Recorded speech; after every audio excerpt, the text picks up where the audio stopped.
April 4th, 2023 Valley Center City Council meeting will come to order. Roll call. Mayor Cicerillo. Councilmember Stamm. Here. Councilmember Evans. Here. Councilmember Bass. Here. Councilmember Anderson. Here. Councilmember Gregory. Here. Councilmember Kerstetter. Here. Councilmember Wilson. Here. And Councilmember Colbert. Here. Please rise for the invocation, followed by the Pledge of Allegiance.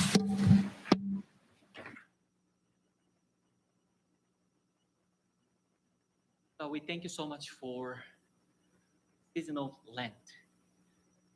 Are in behind us. Just went through suffering. But he died to give us life. But he rose again on third day. Overcome our own death. Lord, help us to remember and celebrate that this week. Be with us, guide our decisions. Bless our decision making. In Christ's name we pray. Amen.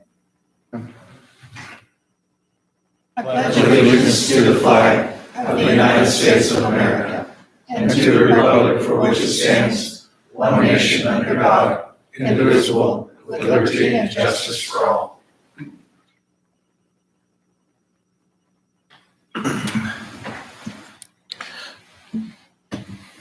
Item 5 is approval of the agenda.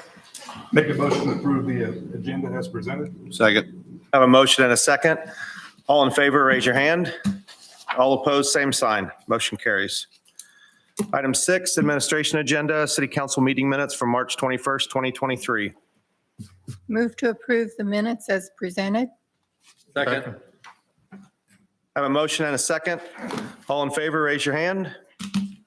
All opposed, same sign. Motion carries. Item 7A, have a presentation by Ryan Beatty, Sedgwick County Commissioner.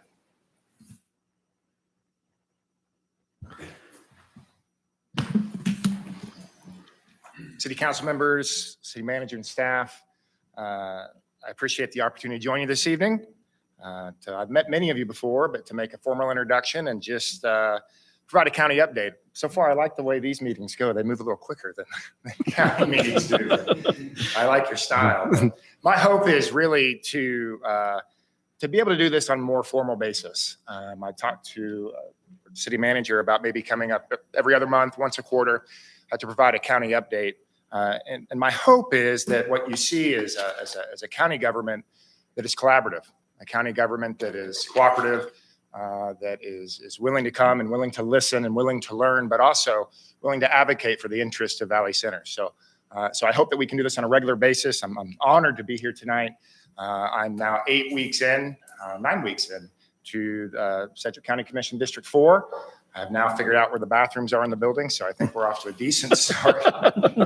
But as you know, it is a lot, and I'm honored to represent Valley Center at the Sedgwick County Commission.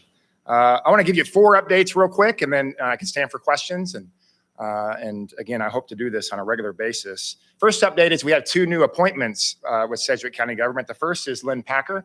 Lynn is our public works director. He's been around for over 20 years now with Sedgwick County government. I talked to city manager a little bit about his thoughts about Lynn, and I tried to get a good pulse of what people's feelings were about Lynn and the job he's done, and if he'd be a good, suitable replacement in that position. And by and large, unanimously, I think everybody felt Lynn Packer was the right guy for the job. So we voted to approve him 2 weeks ago. And then last week, we now have a new Sedgwick County election commissioner, Laura Rainwater, who many of you know from SCAC. If you've attended SCAC meetings, Laura is terrific. I've known Laura for over 20 years. She's tough, she's smart, she has some fresh ideas, and I think she'll represent the office very, very well. So 2 new appointments there, and I'm happy to fill you in on that, but also happy to work with both of those individuals. The second is, I'm sure you're getting ready to move into this season, but at Sedgwick County government, we have 46 departments for Sedgwick County government, almost 3,000 employees, and we have now started our budget season with our budget workshops. It's quite a process. It's a significant process, and And my goal in particular, and I think by and large with my colleagues in this budget, heading into 2024 budget, is to try to find stability in county government services. I think most people are aware, particularly if you read the news the last few years, that there has been some rather significant instability in county government services. And a few examples that specifically impact Valley Center. One is the sheriff's office. Not too long ago, our sheriff's office was down 112 deputies. They were pulling deputies off of the street, commissioned deputies, to put into the jail to work shifts in our jail. Sheriff Feaster himself is working shifts in the jail. All the while, as many of you know, we are experiencing, and I'm sure, sir, that you could probably tell us, we're experiencing a surging substance abuse crisis in our community, and violent crime has been on the front page of the news and the paper pretty routinely here for the last several months. At the end of February, we had 1,213 inmates in our Sedgwick County Jail. We had 87 murder suspects in our Sedgwick County Jail. That number at the end of the year was closer to 120, which was an unprecedented number. So because of some of the expansions we've made in the court system, we are now processing many of these cases much quicker. But again, there's 87 murder suspects sitting in our Sedgwick County Jail right now. The sheriff would tell you that a third of those people sitting in our jail right now are experiencing a mental health disorder. And 2/3 of the individuals in our jail right now are experiencing a substance abuse disorder. So there's some significant challenges. And again, many of the things that our sheriff has advocated for from a reform standpoint of how we deal with mental health and substance abuse in our jail, none of those things are practical until we can get him staffing stability in the jail. So it's a major priority for myself, and I believe also a priority with my colleagues. A second example that really impacts Valley Center is ComCare. ComCare was down recently, 200 full-time employees at ComCare, operating at about 60% staff. Again, if you talk to any teacher in the district, they'll tell you the behavioral needs that are happening in the classroom. And we simply, as a community, as a county, as a region, we're simply not prepared for the mental health crisis that is coming. So stabilizing ComCare is superior importance. Also, Forensic Science Center, another example that impacts this community. Because of the backlog and the surge in toxicology, they're backlogged 300 toxicology reports that are backlogged, and we're waiting data on. So we hear a lot about the fentanyl crisis and the fentanyl overdoses. We're going to see a significant incremental increase in fentanyl overdoses in this community. Our sheriff talks about it frequently. That number is suppressed. That's not the actual number. We're still waiting on 300 toxicology reports to come through the Forensic Science Center to give us an actual number of what the fentanyl impact is for this community. And then last but not least, many people have seen, starting in 2019 through 2021, we lost 1/3 of the paramedics in EMS, severely influencing and impacting our capacity to perform basic government services with response times. You see this in your city, in Valley Center, with the EMS post here. Many times these EMS personnel are being called to backfill into Wichita, and it's a significant crisis that we're dealing with. Now, I will tell you, we've made some progress with EMS. We're now up to about 80% staffing capacity. And once we see the staffing capacity continue to rise, with paramedics in particular, then we'll be able to gauge the response times and make sure we're performing good government service. But those are issues in county government that stem from instability that are impacting our capacity to do good government service and efficient government service. So it's a big priority in the budget. Third thing, mental and behavioral health.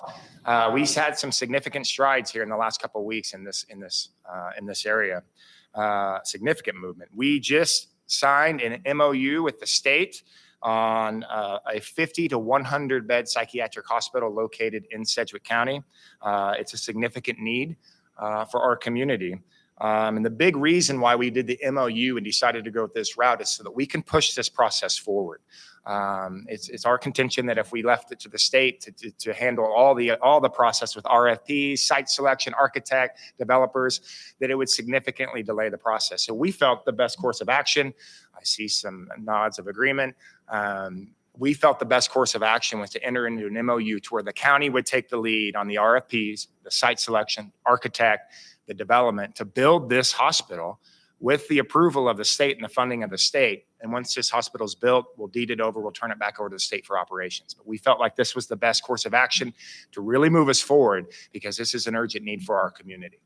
Last update, the fourth update, As many of you probably know, and some of you may have gotten emails from your constituents, because I got some emails from people in Valley Center, the county appraiser sent out his property valuation notices in March. Yeah, he did. As many of you know, the county appraiser, although he's under the umbrella of Sedgwick County government, he works for the Kansas Department of Revenue, Property Valuation Division. But 181,000 or 79% of properties in Sedgwick County received a change in value. The only reason you get a valuation notice is if you see a change in value. 79% of properties received a change in value and received the valuation notice. The average, or let me back up, the median increase was 10%. The median decrease was 17%. But this is also on this from the macro level with inflation, and this is consecutive years of property or valuation appraisal increases.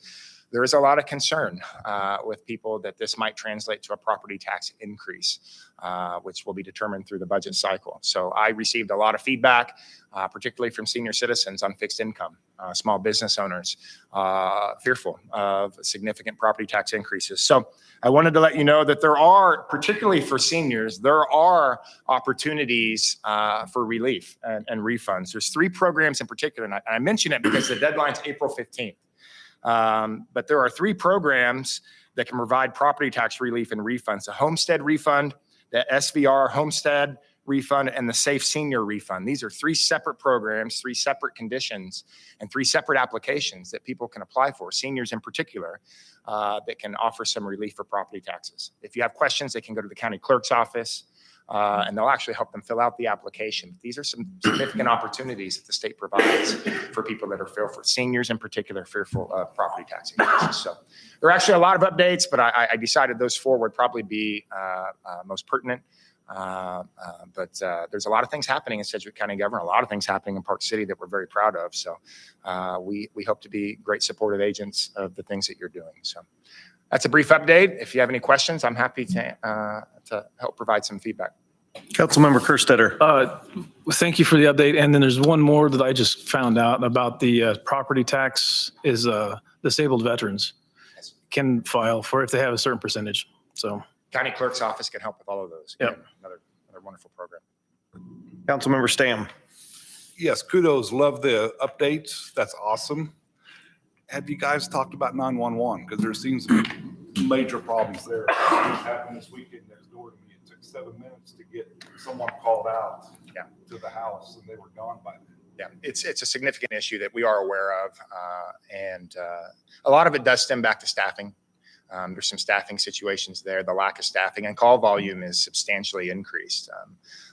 In fact, I think the last number I saw, the last metric I saw, is the call volume into 911 is up over 15% year to date. So it's a significant issue.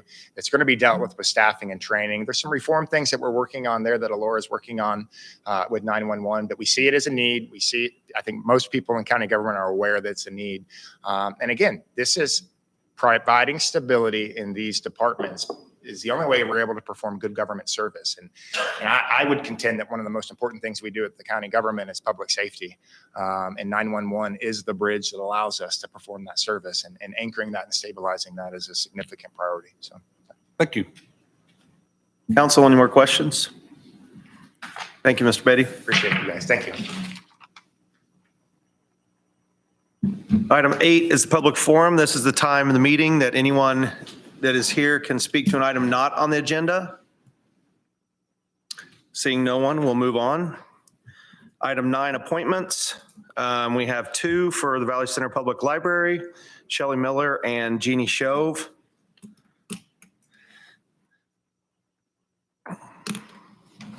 And we could do those together, correct? They don't need to be separate. Okay. Council? motion to approve reappointments of Shelley Miller and Jeannie Shove. Second. Have a motion and a second for reappointments. All in favor, raise your hand. All opposed, same sign. Motion carries. Item 10A, old business, discussion of 20-mile-an-hour speed limit within the Cedar Ridge development. Good evening, council. A month ago now, I brought this to you for discussion to see how you wanted to proceed. And I know it was tabled to give council members an opportunity to go out there and check it out and perhaps drive it. So I'll stand for any questions or discussion. Councilmember Stamm. I went and drove it. I drove it at 20 mile an hour, 30 mile an hour, and then I tried doing it at my speed that I feel comfortable at. I didn't see no problem at 30. It was good to me. I got the plans. I looked at the curve data for slope and radius and stuff. And the slowest that the data come up with was 27.5 mile an hour. And the highest end was 38 mile an hour. So I just don't think that the data's there. I would be for making it 30 and putting up the MUTCD signs for cautionary curve 20 mile an hour, the yellow signs. I think they're W2-1A signs. Maybe putting those up, and it's a dead end. It goes nowhere. If it was to cut through to 77th, I would maybe caution it. But I say we let houses build in 2-3 years, put out traffic counters to see what they need for the percentile. But I don't see that it's necessary. Councilmember Kerstetter. I drove it too, and I got a weird look from the PEC guy that was at the intersection. Since I was just driving my truck there. It wasn't him. Yeah. But I drove it too, and I drove it in my truck, and it was, having grown up on a country road, that was a really nice road. So and so that's my one comment. Have we talked to the builders as far as what their comments are on this subject? I haven't actually drove out there with them yesterday. And they said it really doesn't matter to them. Okay. It's whatever, the council feels. They said, you never know once people start building out there what they're going to want. Okay. Well, I did. That was another question. I had a question for Mr. Eggleston. Whoever can answer it. How many houses are going to be out there? I forgot that already. Oh, 25. 25. Okay. And what's that? Right. I knew that. I just didn't remember how many lots there were. But I do appreciate, Chief Newman, that you're being proactive. I really appreciate that. I just don't know if it's, if we set this precedent, if we start getting more requests for 20 miles an hour, and then before long have a whole city of 20 mile an hour neighborhoods, and then we end up with Fifth Street at 20 miles an hour, and then I feel like it could snowball out of control. However, I'm also agree with Mr. Stamm that we just wait and see what the neighborhood wants. Councilmember Wilson. I also drove this as well, and I concur with you, Chief, that the 20 mile an hour zone is what needs to be in place there. I drove this with a 12-passenger van. As you say, going into the housing addition, driving it at 30 is fairly easy. Coming back out of the addition, though, there is one or two curves there that I feel like the slope on that asphalt's a little bit steeper than going in. So therefore, to me, I felt more comfortable below the 30 mile an hour zone or 30 mile an hour speed with that type of vehicle. Those are my thoughts. Councilmember Evans. I will also say that I did go out there. I rode out there with both my motorcycle as well as my truck. Coinciding with what Mr. Wilson said, yes, going in, it's not that bad. Coming out, I think it's a little bit more. But the thing is what we can drive out there and what we should drive out there are two different things. I'm sure I could go a lot faster, especially with my bike, and enjoy that ride. But that doesn't mean that that's the safe way of doing it. So, I mean, something that I'd like to put out here for consideration is that you've been chief for how long? And so you coming up to us and saying, hey, we believe that this should be changed to 20. I think that we should take hold of what you're saying. And just to add one more item, you said be proactive. This is what proactive is right here. And I think that we should be proactive and go with 20 mile an hour. Chief, where would the signs be placed for these? Do we have location for those? Is that an engineering thing that would come? It would be, typically, it's a small development. I can't say we always place speed limit signs, but if we're going to lower it, I think it would be best to place them at both ends of the development when you go in and then again at the end. That would be my Okay. suggestion. If we don't take any action, it will remain 30, and if we take action, that would be to lower it to 20, correct? Okay. Well, tonight, actually, this is for discussion. What Okay. we would need is direction from the council. Okay. That's what, if council thought we should go to. That 20, we would have to draft an ordinance, we'd have to correct? draft Okay. an ordinance. Council? Any more discussion? Or a motion, or none? Motion to direct staff to draft ordinance to lower the speed limit to 20 mile an hour in the Cedar Ridge development. Second. I have a motion and a second. Is there any more discussion? All in favor, raise your hand. All opposed, same sign. Motion carries.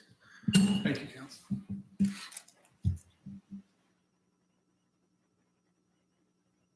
Item 11, discussion and approval of alternate date for July 4th regular council meeting.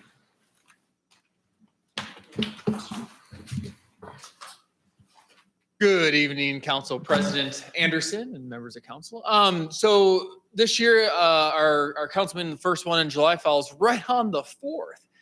And so thoughts about, moving it sometime throughout that week, but, with travel and all those things, it's my recommendation that we just move it off a week. I know it'll be back-to-back weeks of meetings, but there's a lot of you that serve on a lot of our committees that, you meet with me usually, once or twice a week anyways. So our recommendation as staff and in the budget calendar and all those things, we felt that moving it from July 4th to July 11th would be sufficient. And then we'd see each other the 2 weeks in a row and give you all of the 4th of July to enjoy all your festivities of your so choosing. Council, discussion or a motion?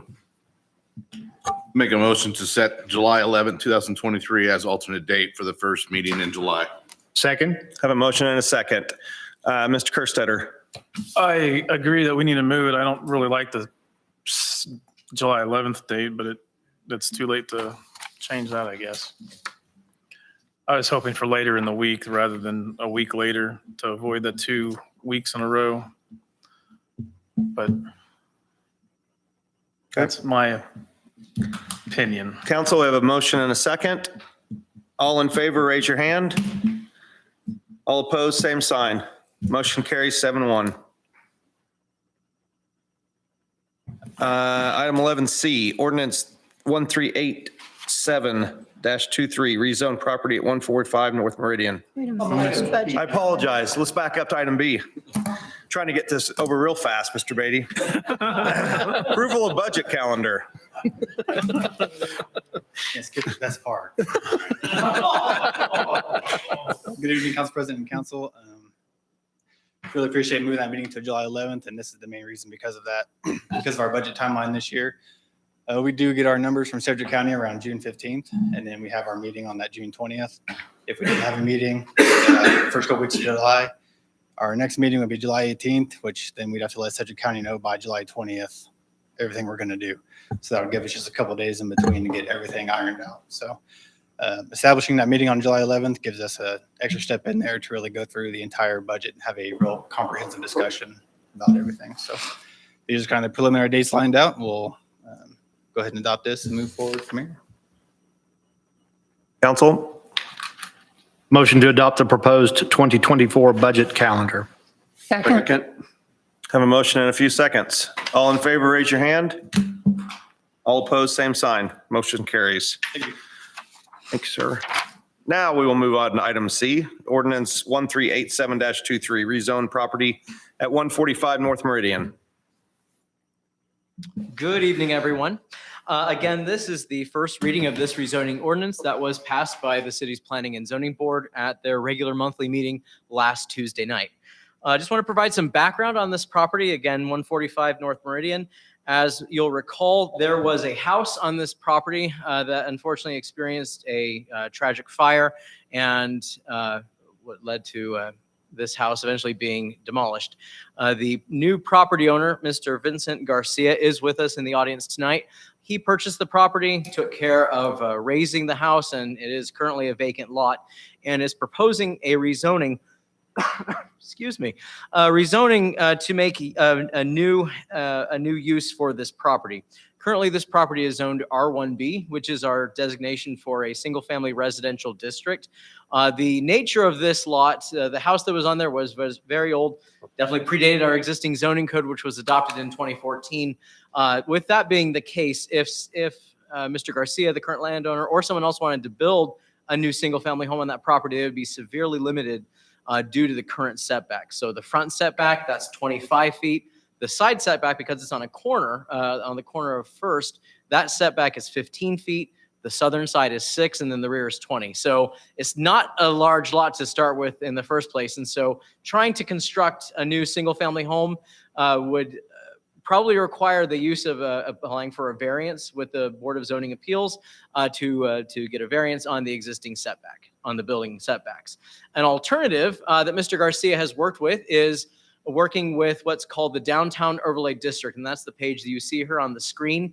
The Downtown Overlay District, so this property, you have zoning districts and then overlay districts. So it is not a separate section of it's not its own zoning district. It's just an overlay that falls from the railroad down to Allen, up to First, and then over to the east. That east side is on Colby. And so what this overlay district does is it prohibits certain uses that would normally be allowed in this section of the city based on the zoning code. What I presented, what's in the agenda packet tonight is my staff report, original staff report, as well as the proposal for Mr. Garcia. And then on the bench this evening, I also wanted to make sure that you were all aware of, there's a 2-page handout. The first page is C1, what Mr. Garcia is requesting for in terms of the rezoning. So C1, this has permitted uses, special uses, et cetera. And then the second page is the Downtown Overlay District. What this does is it says, okay, we understand that there are normal uses that are in C1, but these are what are prohibited in the Downtown Overlay District. And so there are certain things that are prohibited in that, but not the request that Mr. Garcia has tonight. Again, this is for the rezoning. We are not, this rezoning ordinance does not approve any future construction. This simply changes the eligibility of what can take place on this particular piece of property.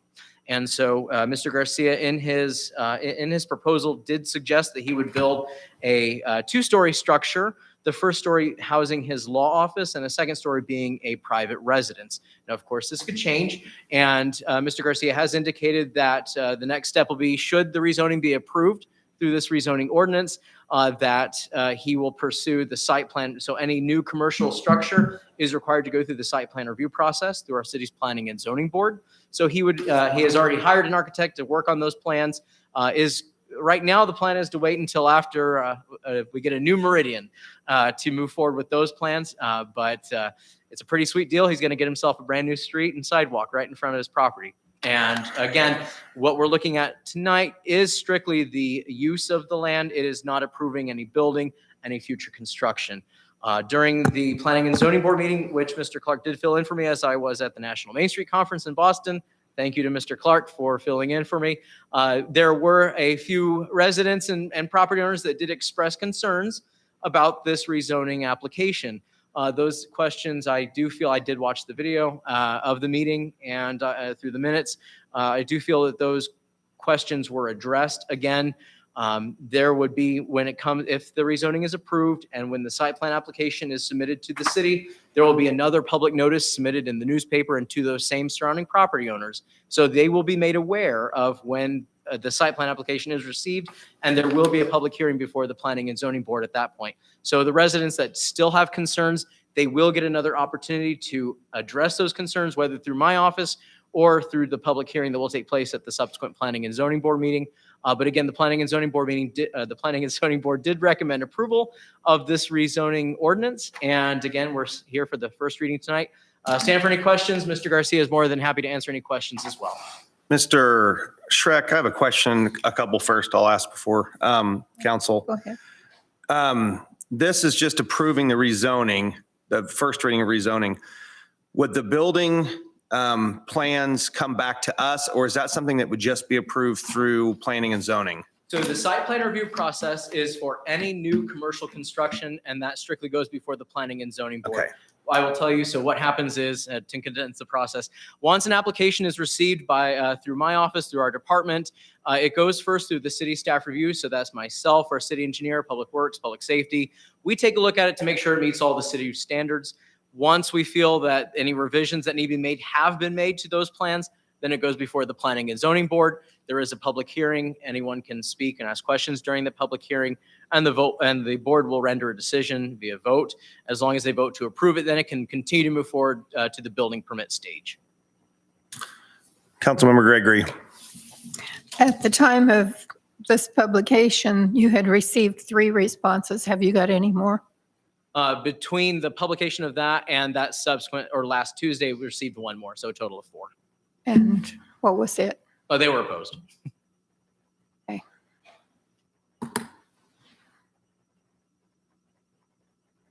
Council? Mr. Kerstetter. So can you pull up the map, Barry? Wherever it went to. That's okay. We can see Meridian and Maine. Yes. It's just cattywampus. So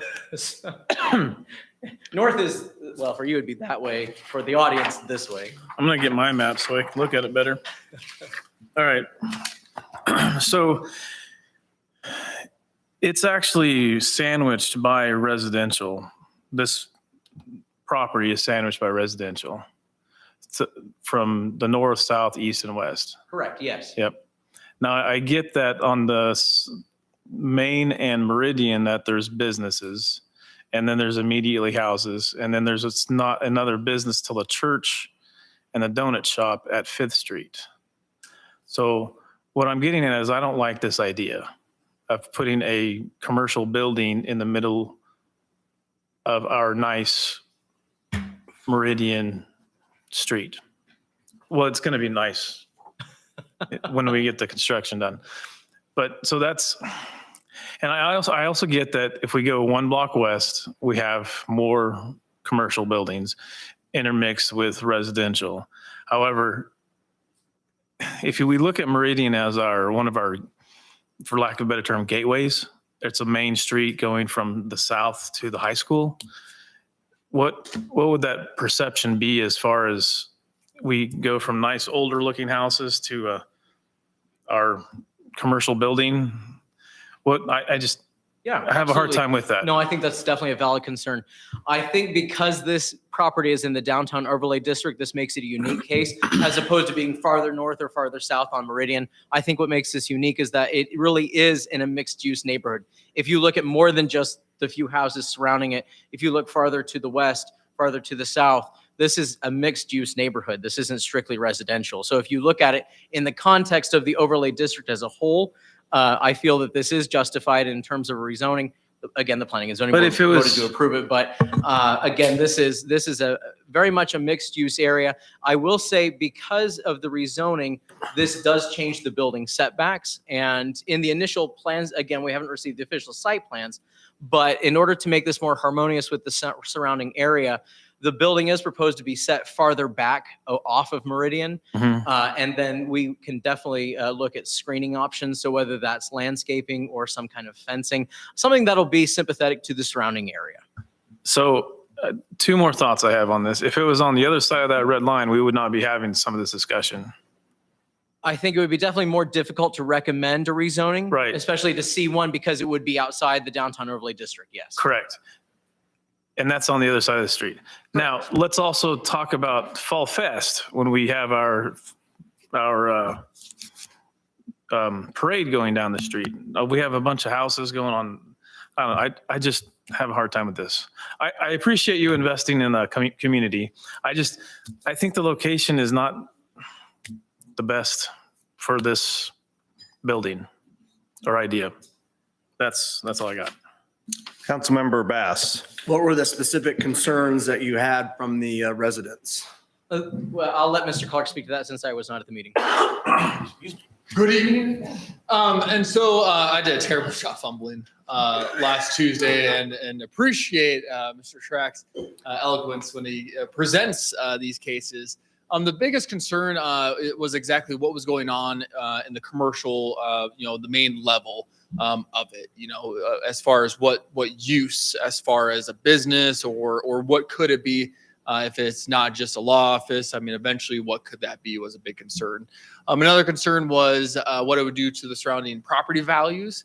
They're concerned that it may lower it, it may increase it. They were just concerned overall with just the property values in that area as a whole. There was a landlord that owns a rental or two, I know for sure one. Directly adjacent that, does run that as a business, but was concerned that it wasn't going to be residential. That individual doesn't live in Valley Center, but they are concerned with their overall, rentability of theirs as far as their tenant. The other one, I was contacted actually from an adjacent property owner that would look at potentially doing a similar thing to this if this was approved at some later date to that larger lot to the north. It wasn't confirmed, but that individual did contact me when those folks received those letters asking, hey, how does this kind of work if I was interested, down the road, potentially making this corner look the same as this one. So did want to let you know that those were the calls and also the residents that did show up to the meeting last week. Appreciate it. Councilmember Wilson. I think this is a great opportunity to have this structure fall within the overlay district. I think that this would be a great addition to what we already have happening in the downtown area to grow that. As we have more and more residential homes being built throughout the city in different locations, I believe that even though this lost a residential structure here at that corner, there are other opportunities there for other housing. So I believe that, in my opinion, would be a great addition to our downtown area. Councilmember Stam. I like it. It's not like it's going to be a quick shop, a gas station, a Dollar General. How much traffic really is going to be there at one time? 2-3 cars maybe? That's no different than parking in the driveway. I mean, I have no problem. And in our initial discussions with Mr. Garcia, he does understand that parking on the street will not be an option. He will be creating some off-street parking. What that looks like, again, will be addressed through the site plan review process. And then the driveway will definitely come off of First Street, so we are not adding additional vehicles entering and exiting off of a new driveway on Meridian. So we've already had some initial discussions, some really good discussions with Mr. Garcia, and we've come to an agreement that there will be some kind of parking some parking spaces on the property, and that they will connect to First Street and not Meridian. Councilmember Colbert. Yeah, I just want to do a little follow-up on what you were talking about. How big is the lot behind the building proposed? The lot behind To the where- west, is that what you're asking? Yeah, to the west, Uh, before you head into the other home. Councilmember Colbert, I just want to make sure. So you're talking about, Barry, can you zoom in on that map? I just want to make sure we're talking about the same lot here. So the one in blue is 145 with the rezoning application tonight. Are you talking about 142 behind it? Yeah. I can't tell you off the top of my head what that is. I do know that the lot that we're talking about tonight, 145, is roughly 50 feet by 118. That's what its dimensions roughly are. So this lot, as you can see, is a little larger. If I had to guess, I would say maybe 65, 70, again by around 120. Okay, and do I understand you correctly saying that the parking would be behind the building? No, Or no. on First The Street? discussions that we've had with Mr. Garcia, again, without going through the site plan review process, this is all just a verbal discussion. But the building would be set farther back to the west on the western side of this property with a parking lot in front. In the front? Yes, but Oh, the okay. driveway would connect to First and not Meridian.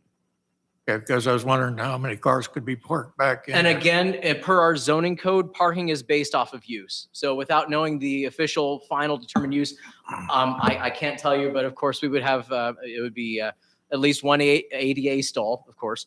And then, with the law office, probably at least 2 or 3 other spaces. Again, with it being a business type of that nature, that'll be determined when we have the actual final use. That will determine the number of parking spaces required. Okay, thank you. You're welcome. All right, I'm going to chime in now, since I don't have to recognize myself. First off, I think we need to recognize that our planning and zoning does a great job of looking at these applications as they come in. And we need to take their recommendation under consideration because they did pass it they didn't just rubber stamp it, pass it through to us. Secondly, when I first looked at this, my initial thought was I don't like it. The more I've looked at it, we've had redevelopment of homes where we've put in multifamily all over the city. I think the only caveat that I would like to see, maybe something as far as the architecture matching a little more of the surrounding homes. And I think that's probably the biggest catch that anybody's having. So I don't know if there's something you can do, with the facade of even just looking a little more, where it blends in a little more. Other than that, I don't have a problem even with what was presented. It's not like we have a huge development that has one sore thumb sticking out. We have odd developments all over, and you get that with an established older community like Valley Center is. So I appreciate the investment in our town and putting some more money into it and bringing another business into town. So I'm all for it. Any other council members have any comments? And I did want to just mention, if design standard, if design standards are something that we can look at, that I've seen that in many communities where there are certain areas of the community that there's another overlay, basically a design overlay standard in certain areas of the community. So to where then it does, meet certain requirements and standards. There's even places where, the corporate offices of, McDonald's or, have to comply with those design standards and renovate an old home and make it look, just like a bungalow. And they're odd, but, design standards are something that we do not have in Valley Center. So if that is something that we would like to look at, those are great things that are identified, in comp plans that I know next year we're going to really tackle hard in our comprehensive development plan, as well as strategic development plan. So I did want to let you all know, just kind of a little, little heads up that those are things that we can look at in the future. So thank you. Council, do we have any more discussion or a motion? Motion for adoption of ordinance 1387-23 to rezone 145 North Meridian from R-1B to C-1 for first reading. Second. Have a motion and a second. Any more discussion? All in favor, raise your hand. All opposed, same sign. Motion carries 6-2. Thank you. Thank you. Item D, approval of land purchase agreement with Lou Rebelli. I guess that's me tonight. Good evening again. Didn't plan on talking this much. Before you is a purchase agreement, as we did sign a letter of intent previously to review this property, really get a good feel and idea with the pool and recreation or pool and aquatic steering committee. I forget the official title. To potentially relocate and have the brand new aquatic natatorium and recreation center located to the north of the middle school. If you've seen those houses getting demoed and those things, that was on that property that we're talking about here tonight on actually closing and executing our letter of intent. We feel confident now that we've done our due diligence, working with the architects, the engineering firm, the site civil consultant who is SEH, that this before you here site plan is the most feasible layout and the best area to relocate and to have and build the indoor aquatic recreation center that we hope to break ground sometime in August of this year. Now, of course, yes, this is a lot more ground than what you're seeing here, right? And so I want to remind you all that what we would do then is once we really identify and know the future expansions, where and how far this could potentially grow, we will do a replat of this area. And so then we will identify if it's 5 acres, 6 acres, 7 acres that we need for the actual aquatic and recreation center and for the future growth of that. We will lot split that off, and then the city will replenish that sales tax fund for the remaining acreage. So, everything east of the gas line, areas to the north, all those things will, be executed in a transfer between, the city coffers of general fund to then those sales tax dollars. So I want to assure you that those sales tax dollars are the only thing that will be used to purchase just the ground that only the recreation and aquatic complex itself, that lot, that it will eventually sit on. And so tonight, yes, it is approving, executing, and purchasing the entire area using sales tax funds. But this is just kind of the cleaner version as you then go through the replat process once this is executed. The lot split has been approved, has been filed. All those documents are done. So that's why I wanted to include the certificate of the lot split. So you do know that this area in the southwest corner has already been removed from the larger 134 acres, and it's its own parcel. So that's kind of a quick high-level overview. Please let me know if you have any questions. Councilmember Kerstetter. You actually answered most of my questions. I was wondering if you could give us an update on the plans of this, anything more than what you've already said. As far as the rec center, where are we at on that process? So we're finalizing the designs right now. If you go online, if you go to our agenda packet on the Pool and Recreation Committee, all those packets, with the current cost estimate and layouts and all those things are available on our website underneath the agenda packets for the Pool and Recreation Center. Right now, those estimates for the building are right around, just north of the $17 million mark. Of course, with price increases and inflation, those costs are a lot more than originally budgeted. We do have a significant increase in sales tax revenue than what we had forecasted originally from the state, as well as increased property tax revenue with that $2 million increase that did span the entire school district. And so we're still finalizing those numbers, but that's kind of where we're at with the overall final design. We feel confident during the last committee meeting that we're really finalizing the overall detailed plans of the layout, the site plan, the location of the detention pond, parking lots, all those things. There's a few tweaks, if you notice, with handicap stalls, and then some of the community feedback from the surveys that we did take into consideration, did make changes and modifications inside of that building. One last question. When do you think your timeline is as far as construction starts? So hopefully we're breaking ground in August of this year, as I stated, and then hopefully it'll be about an 18 to 20 month construction period, of course, depending upon the weather, as well as some equipment and supply. So there's a switchgear box that has a lead time that's just, 18 months. So, we're trying to get certain components of the electrical bid packet out, trying to get the HVAC bid packet out. And that's really a benefit of going through the process that you all, as the council, select to go through with bidding out those components separately, so then we can get that lead time factored into the overall timeline. Thank you.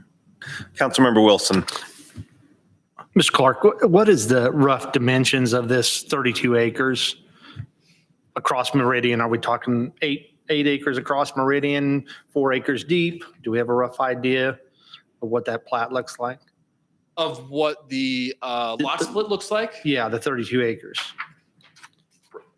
I'm just trying to get a picture of that corner. Yep. How deep are we going to be on that corner? Yep. If you're looking at it, basically from Northwind, the south side of Northwind Drive, or is it Northwind Street?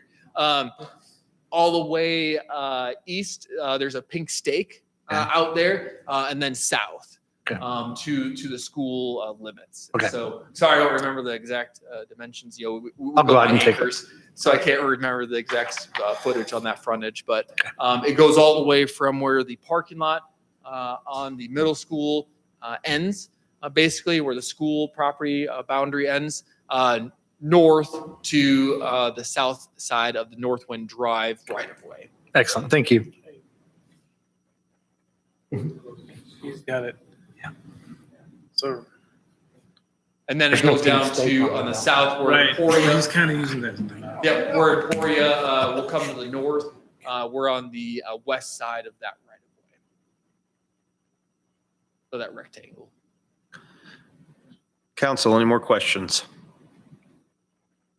Your motion? I make a motion to approve to purchase said parcel one from Louis J. Rebella for $605,000 or 0717, and authorize the mayor of or city administrator to sign all documents associated. Second?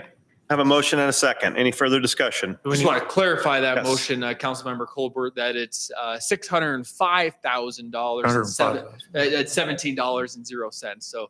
So not $717, but actual $605,017. It's time for bed. All in favor, raise your hand. All opposed, same sign. Motion carries 8-0. Thank you. Item 12, consent agenda. Motion to accept consent agenda as presented. Second. I have a motion and a second for the consent agenda. All in favor, say aye. Aye. All opposed, same sign. Motion carries. Item 13, staff reports. I don't have that sheet on me. Who's up? Track. I have nothing to say. Mr. Schrack, thank you. Mr. Owings. Mr. Newman. Mr. Eggleston. I better get up here and say it, or Mr. Clark will jump up here and look really, really funny because I didn't say it. For those of you that didn't see his post or weren't parked at the barricades waiting for them to move, Ford Street is now open from Meridian out to North-South Seneca, and North-South Seneca is now open. There is sidewalk poured almost all the way to North-South Seneca. It doesn't quite connect as there will be more sidewalk in the North-South Seneca portion of the project. And then they hope to have Ford open clear to Broadway by sometime in July. Okay. Additionally, earlier this year, we came to you to fix the traffic lights at Fifth and Meridian. We did get an update on that. We checked on them. They hope to have all the pieces and parts together by the end of April to be able to schedule that project. So that's what I have so far. Thank you, sir. Engineering updates. Mr. Shear. I don't think Mr. Voss is here. Mr. Arbuckle. Mr. Smith. Mr. Clark. His time must be close. You know, sometimes I don't kind of debate, but did want to give you a quick update on Lions Park Pool. If you drive by, you'll see things are really moving. There are shade structure poles that are up. Light pole bases are in. The kind of half circle, half moon, whatever you want to call, bump outs are poured. There are actual hexagon patterns, and the dyed concrete are done, and so things are moved along per time frame. Still plan to hopefully start filling the pool early to middle of May, within the first week or two of May, and then everything is still on schedule to open by a Memorial weekend. So the countertops are in. The city crew has done a fantastic job. So want to give Neil and Matt Nordic and all the entire staff just appreciation for getting up on the lift and polishing the slides. And so they got up there and wanded and sandblasted, or washed the slides and armor-alled. And got some grime off of it, and they're also tackling on city staff side to save every dollar we can because we have to save every penny we can, because we are very conscious of the budget, to then have, more towards the new structure to the north. And so they've been installing, our own toilets in the bathrooms, new partitions, updating the lighting, new light fixtures, all those things, as much as we can do with our own city staff as possible. So then we can, save those budget dollars as much as we can. So Lions Park pool is looking great. The parking lot, new sidewalk. So there's actually a sidewalk that connects to the pool. Wasn't sure if you were aware, there wasn't actually a sidewalk that connected the pool to the sidewalk. Anyways, that's going to be installed here towards the end of April. And so there'll be a lot of things moving along. So if you have any questions, please let me know. Stand for any questions. I don't see any. Thank you, sir. Oh, Oh, Yes. I do. Councilmember Gregory. Sorry, turn on the AC. Not it. Oh. Have you heard anything from Clearwave? Yes, and so I did reach out to Clearwave, and so talked with Kayla, and she is working on. She's trying to sign up a few more communities in the area, so then it's easier to get their transmission and the distribution system to us. There was one that was another community. She didn't tell me which one that had fallen through, but she assured me that they're working on and they were still built out Valley Center. There just may not be the first one by May. But they are still working on obtaining all the designs and doing the right of way.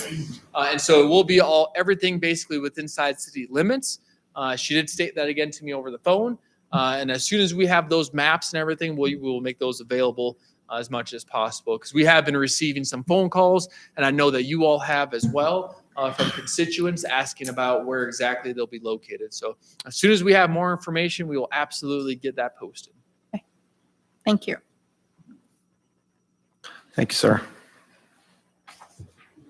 No, I'll wait. I'll let Chris Strunk from Main Street do the honors when the time comes for that. What else Okay. to say? I think that's it. Council? We're good. Thank you. Governing body reports. Councilmember Stam. No, nothing. Councilmember Evans.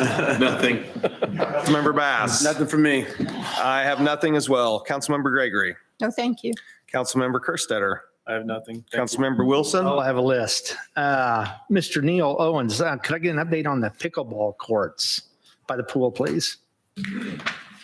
I have some constituents that are very concerned as there is no activity happening on those courts. Okay, so I'll tell you what, kind of relay what I've heard from the rec, is they're kind of heading that part of it up as far as working with the contractor directly. And I know that they're on track for doing it sometime here in April still. Is that what we heard from Blake the other day? Correct. And then the fencing will go in conjunction around the same time frame that the fencing is going in around the pool. So, which will be done more early May timeframe. Excellent. Perfect. 4-foot fence around that, and there will be entrances. I think Blake is going to look at some entrances, of course, on the north and south, where sidewalk will be connected up. Yep. Okay. Is that when the parking lot is done in the actual parking lot Lions Park? That's when those sidewalks, those ADA, accessible sidewalks to the pickleball courts will be poured. So sorry. Wonderful. You're good. You're good. Perfect. Mention that. Thank you. Appreciate it very much. I got another event that I'd like to kind of speak about. Councilperson Gregory and I got to attend a wonderful event at the public library on Saturday. We had an author showcase with a young lady by the name of Sarah Dykman that came in to talk about her wonderful book, Bicycling with Butterflies. You guys missed out on a great event. This was their inaugural event of having an author come into the library. We had probably nearly 120, 130 people in attendance for that first event. It was fabulous. Couldn't ask for a better turnout. So Janice, I look forward to our discussions that we talked about for further events, and definitely looking at bumping some budget dollars up for those events. So you guys missed out on a great event. So, thank you, sir. Thank you. Councilmember Colbert. I just have a few things. The first announcement I'm going to make is you only have 2 more weeks for me to get any information from legislative updates. So we're just about through with it for the year. But as of March 24th, the House members have a city product regulation preempt, House Bill 2442, preempts cities from prohibiting the sale of any products allowed by state law.